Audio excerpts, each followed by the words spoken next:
The metal door creaked open. Cold air rushed into the narrow hallway, and she stepped inside. Her name was Zura.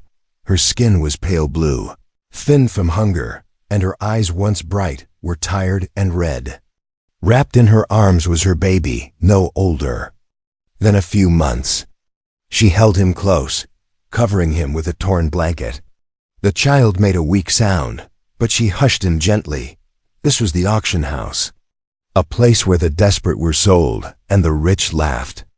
Alien guards in heavy armor stood by the walls, watching the new merchandise arrive. Zura stood silently, her head low. She had no pride left, only fear, only hope for her child. Behind her, the auction room buzzed with voices. Buyers, aliens of different kinds, all cruel in their own way, sat in chairs, sipping drinks and waiting for the next slave to walk out. Next! A voice barked from the speaker. A worker pushed her forward. Zura walked onto the stage. Lights hit her like fire. She blinked, and the crowd stared. Whispers began. Laughter followed. She brought a baby? She's worthless. Look at her bones. She can barely stand. What's the point of buying someone who'll die next week? The auctioneer, a short alien with oily skin and sharp teeth, stepped forward. This one is a special case, he said, trying to sound proud. A rare species, female, recently gave birth. You get 2 for the price of 1. He laughed. The crowd didn't. No thanks. Pathetic. 5 credits at best. Zura looked down. Her baby was crying softly now. He was hungry. She had no milk left in her body. She hadn't eaten in 2 days. I'm sorry, she whispered to her child. I tried. The auctioneer was sweating now. He needed to get rid of her. 3 credits, he shouted. Anyone? No hands. 1 credit. Come on, she's better than nothing. Still no hands. Zura felt tears forming. She was being rejected even as a slave. Even the cruel didn't want her. Then, a voice from the back spoke. I'll take her. The room fell silent. Heads turned. A human stood near the exit. Tall, quiet, wearing a long brown coat with a military badge on his shoulder. His face was calm, unreadable. His voice was low, but strong. The auctioneer blinked. You, a human? Yes. 5 credits then, the auctioneer smiled quickly. Just 5, sir, and she's yours. The human nodded. Done. He walked forward and placed a small chip on the table. The payment was accepted. The auctioneer looked relieved. She's all yours. Zura stared at the man. Her legs shook. Was he drunk? Was he cooler than the others? She had heard stories humans who bought alien women to hurt them for fun. Was he one of them? The guards unlocked her chains. She clutched her baby tighter and didn't move. The human walked up to her slowly. I won't hurt you, he said softly. Zura didn't answer. He reached into his coat and pulled out a thick cloth. He gently placed it over her and the child. You're cold, he said. Still, she didn't speak. She couldn't trust him. He looked into her eyes and said, You're not going to die here, not today. She wanted to believe him. He reached out his hand. After a long moment, she gave him hers. He led her out of the auction room. The crowd behind them murmured in confusion. Why would a human take her? She's broken. He must be mad. But the human didn't look back. As they stepped outside, the cold wind hit again.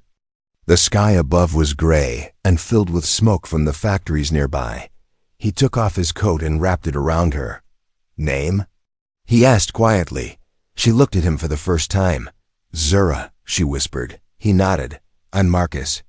She watched his eyes. They weren't cruel. They were tired, like hers. Marcus looked at the baby and smiled a little. What's his name? Zura hesitated. Oren. Marcus didn't ask more. He just said, Let's get you both home. As they walked into the distance, the guards behind them whispered, That one won't last a week. But they were wrong. Zura had just taken the first step. into something she never thought possible. A new beginning. Zura didn't speak. As they entered the small metal house, she had walked through fire before. She had bled. She had begged. She had seen what owners do to girls like her. There was only one reason someone bought a slave to use them. She sat on the floor, holding her baby close. Her legs were shaking, not just from cold, but from fear. Marcus didn't touch her. He didn't even look at her body. Instead, he opened a small cabinet and pulled out a clean blanket. He knelt in front of her and held it out. "Here," he said. "Warm yourself, and the little one."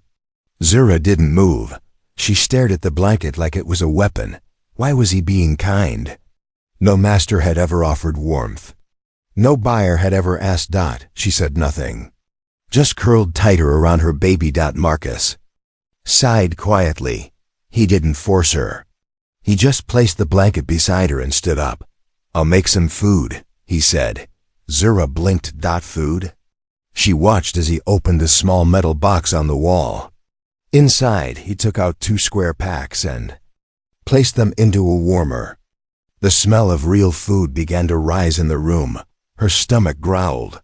Loud. She quickly hugged her belly in shame. Marcus didn't laugh. He didn't tease. He simply said, "It'll be ready in a minute." Zura looked around the room. It was small, quiet, and clean. There were 2 beds, a heater, and no chains. No cages, and no screams. Just silence. Just a man and a machine heating food. Her baby made a soft sound. She rocked him gently, her hand shaking. She didn't understand this. "Place, what did he want?" Soon, Marcus placed 2 plates in front of her. One had soft bread and warm soup. The other had a small amount of mashed food for the baby. Zura stared. "Eat," he said. "You both need it." Still, she waited. She thought he would grab her the moment she took a bite. That's what they always did. Make her think she was safe, then strike. But Marcus didn't move toward her. He walked to the other bed, sat down, and looked at the wall. Not her, just the wall. As if he wasn't even watching. Minutes passed. The soup steamed. Zura's baby whimpered. And finally, she reached out and picked up the baby's plate. She dipped her finger into the food and gently touched the child's mouth. The baby licked it. Then, again, Zura blinked hard. Her child was eating. He had been starving, and now he was eating. She let out a small breath. She picked up her own food and took one slow bite. Warm. Real. She closed her eyes for a moment. No poison. No trap. Just soup. Marcus didn't speak. He didn't smile. He just got up, took a blanket for himself, and laid down on the floor. Zura sat frozen. What was he doing? Then she saw something that broke her mind. He gave her the bed. He, her owner, was sleeping on the cold floor, while she and her baby had the soft place. No one had ever done that. Not for her. Not even when she was free. Zura whispered, "Why?" Marcus didn't open his eyes, but he said, "Because you're not an animal. You're a mother. And I'm not a monster." Zura looked down at her child. The blanket was soft. The food was warm. The room was quiet. She didn't cry, but a small piece of her heart, locked away for so long, started to feel something. Hope. She wasn't sure, but she whispered one thing before closing her eyes. "Thank you." And for the first time in years, she slept without fear. The first sound was a cough. Soft, weak, but wrong. Zura opened her eyes. It was still dark outside. The room was quiet. Marcus was asleep on the floor, wrapped in his coat. But something was wrong. She looked down. Her baby, Oren, wasn't moving. Much. Another cough, then a small whimper. His tiny skin was too warm. His breath came in fast, shaky waves. No, she whispered, placing her hand on his forehead. It was burning hot. She tried rocking him, tried to sing, but nothing helped. His eyes stayed half closed, and his little hands barely moved. Cold panic filled her chest. Not now. Not after everything. Not after they finally had a place to rest. She stood up fast, shaking. Marcus woke instantly. "What's wrong?" he asked, sitting up. "It's him, Oren. He's sick," she said quickly, her voice cracking. Marcus was on his feet in seconds. He knelt beside her, placed 2 fingers on the baby's neck, then touched his head. "Fever," he muttered. "It's bad." Zura looked at him, terrified. "Please, I can't lose him." Marcus didn't speak. He stood up, grabbed his bag, and checked it. "Empty. No medicine," he said. Zura's heart sank.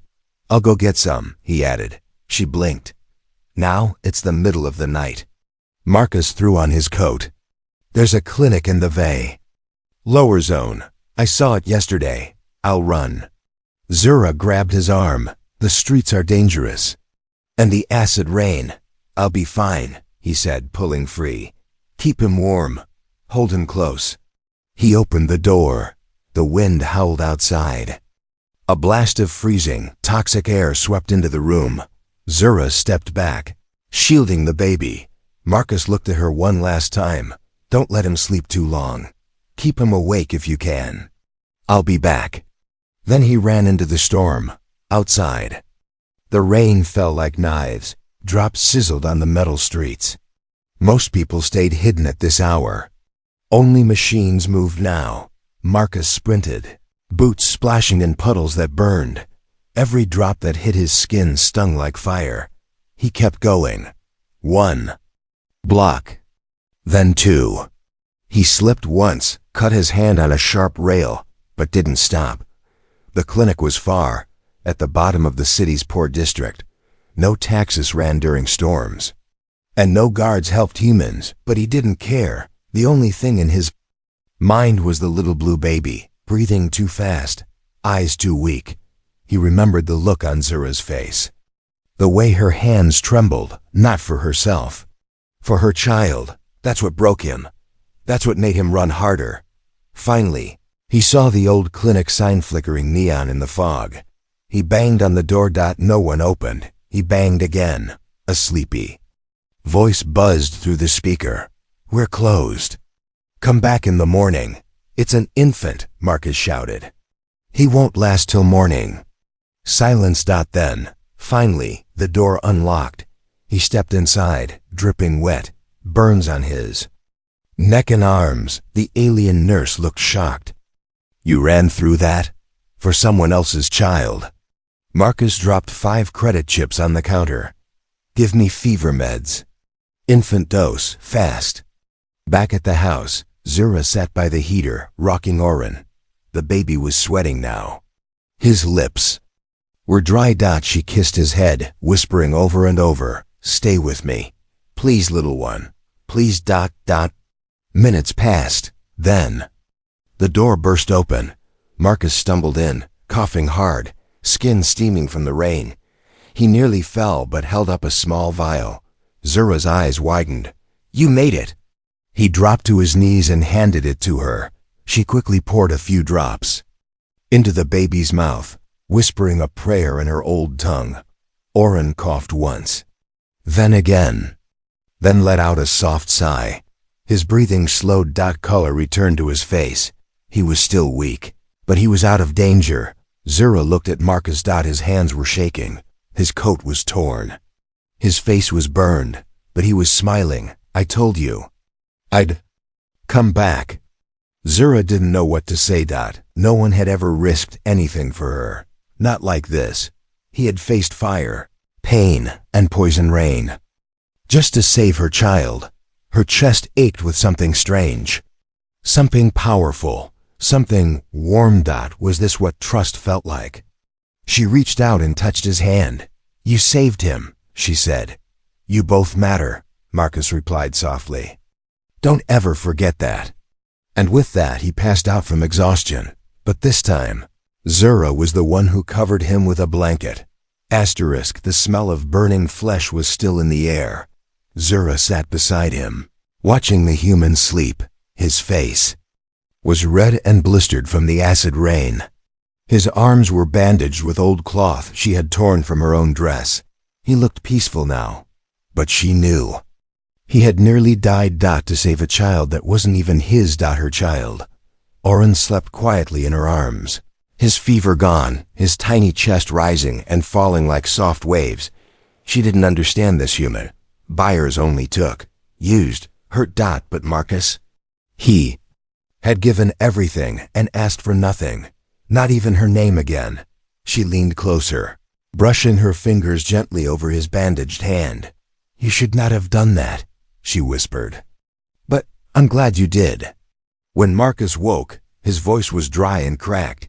"Is he okay?" Zura nodded. "The fever is gone." He tried to sit up. His body screamed in pain. He winced. "Stay down," she said firmly, placing a hand on his chest. He obeyed. That surprised her again that so many men had forced her down. But this one listened when she said, "Stay."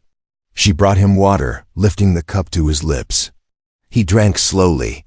"I used to think all humans were cruel," she said suddenly, staring at the cup. "Loud, greedy, dangerous." Marcus gave a weak smile. "Some are. Why are you different?" He didn't answer right away. He looked at the ceiling, as if searching for something far away. "I was a soldier," he said at last. "Fought in 3 wars. Did things I don't talk about. Lost people I cared about, too many." She listened silently. "One day I saw a mother like you. Blue skin. She died holding her baby. I wasn't fast enough to help." His eyes grew distant. "I promised myself, if I ever got the chance again, I'd never let it happen twice." Zura looked at him closely. His face held pain, not from wounds, but from memory. "And now?" she asked. "You've helped. So what will you do now?" He looked at her. Really looked. "I don't know." That answer was more honest than anything she had ever heard. The next few days were quiet. Zura cleaned the room, cooked when she could, and cared for Oren. Marcus healed slowly.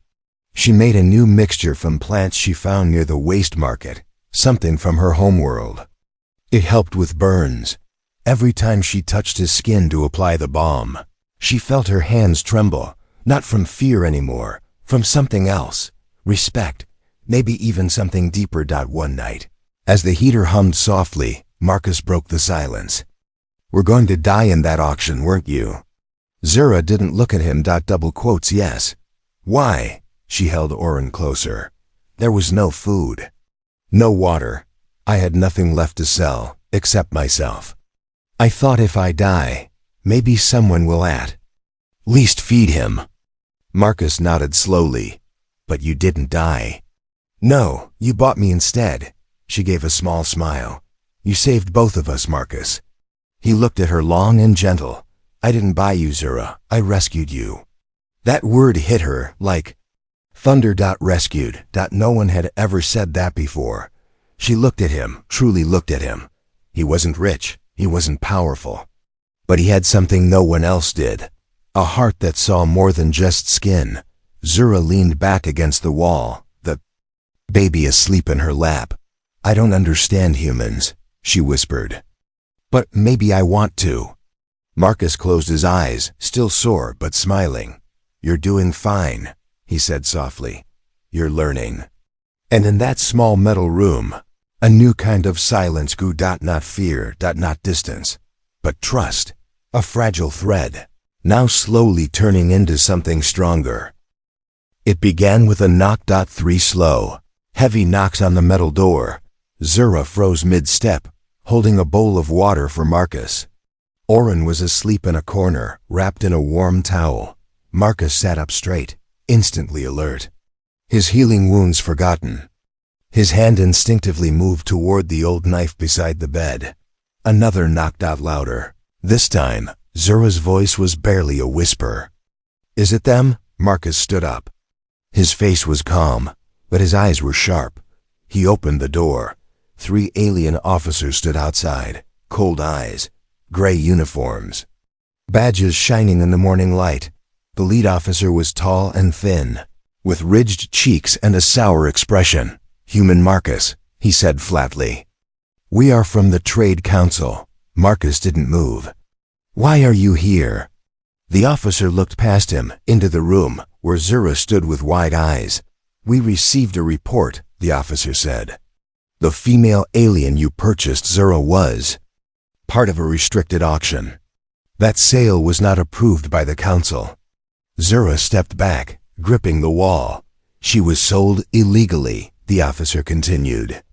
"And by law, she must be returned to the slave ward for proper handling." Marcus's voice turned cold. "She has a child." "Not our concern," the officer replied. "She's recovering from illness." "Also not our concern." Marcus stepped outside, closing the door behind him. "She's not going back." The officer blinked. "Excuse me?" Marcus repeated, slower, louder. "She's not going back." One of the guards raised a weapon slightly. The tension cracked like thunder. "Human," the officer warned, "you are not above the law. You purchased her with an illegal chip. The sale is void. You have no rights to keep her." Marcus didn't blink. "I didn't buy her to own her." "That's irrelevant." Marcus pointed a finger toward the street. "Then take me. But you're not touching her." The guards looked at each other. The officer laughed coldly. "You'd risk arrest for a broken alien woman with no value?" Marcus took a slow breath.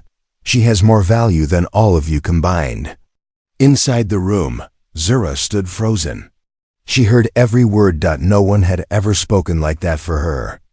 No one had ever stood between her and the world's cruelty, until now. She opened the door and stepped out. "No," she said softly. "Don't fight for me." Marcus turned. "Zura," she raised her chin, her voice shaking but clear. "I'm not property, not anymore. If they take me, they'll have to take me as a person. And they will have to explain to the galaxy why a starving mother was rejected and then reclaimed like trash." The officer narrowed his eyes. "You dare speak like that in front of a council official?" "Yes," she said. "Because I am no longer afraid." She reached out and held Marcus's hand. "And because this human reminded me that I am still alive." The officer's face twisted in disgust. "You'll regret this." "No," Marcus said quietly, pulling Zura closer. "But you might." The officer stared for a moment, then turned. "Mark my words," he said, walking away. "This isn't over." The guards followed. Silence returned to the street. Marcus let out a slow breath and looked at her. "You didn't have to come out." "Yes," she said. "I did." He nodded. They stood there together, hands still joined. No longer owner and slave. Just two souls who had chosen to fight the world side by side. Zura sat by the window, watching the sky. It was raining again. But this time, the storm didn't frighten her. She didn't feel small. She didn't feel weak. She felt something else. Safe. Behind her, Marcus moved quietly, folding a clean blanket and placing it on the bed. Oren slept peacefully nearby, his little hands curled under his cheek. 3 days had passed since the council came. They hadn't returned. Not yet. But something had changed. Not just outside. Inside her, Zura turned slowly to face the human. "May I speak with you?" Marcus looked up, surprised.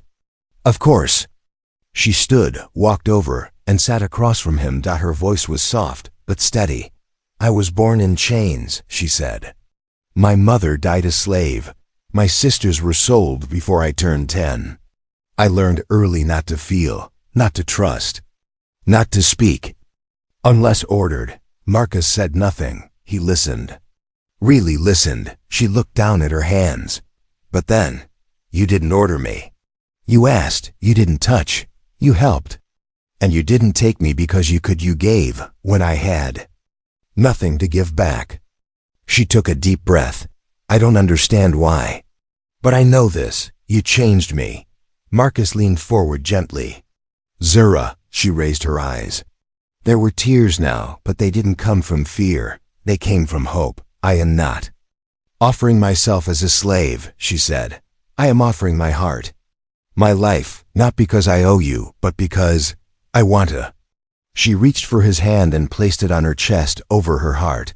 This place, this room, this child, you. It feels like something I've never had before. She whispered, voice trembling. It feels like home. Marcus's eyes softened. You don't have to give me anything, he said. I know, she replied. That's why I want to. They sat in silence for a long moment. Outside, the storm calmed.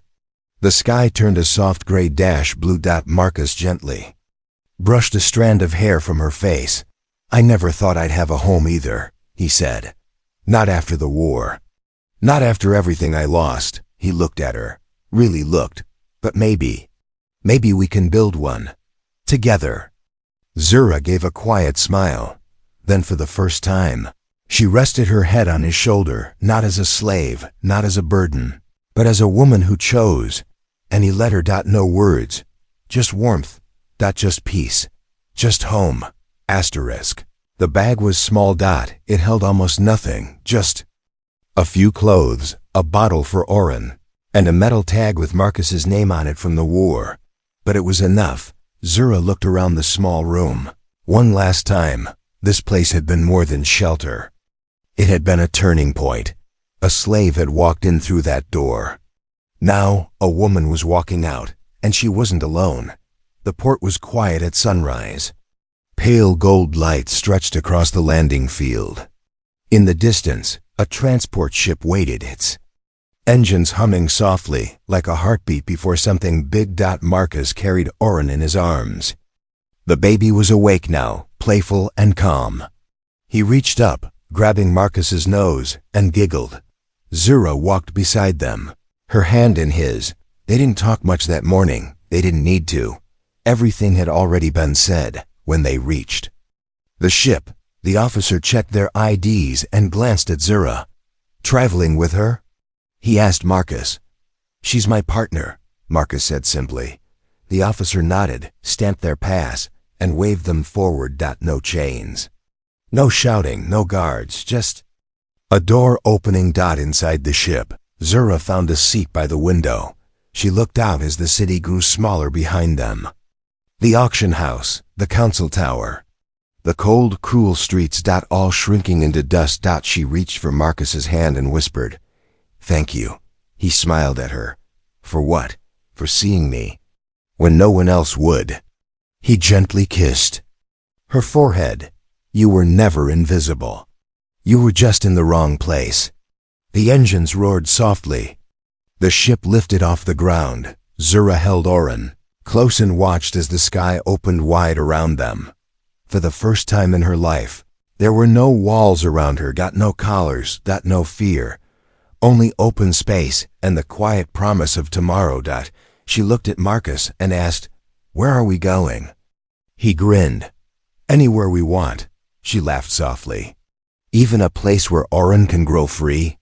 Especially that, Marcus said.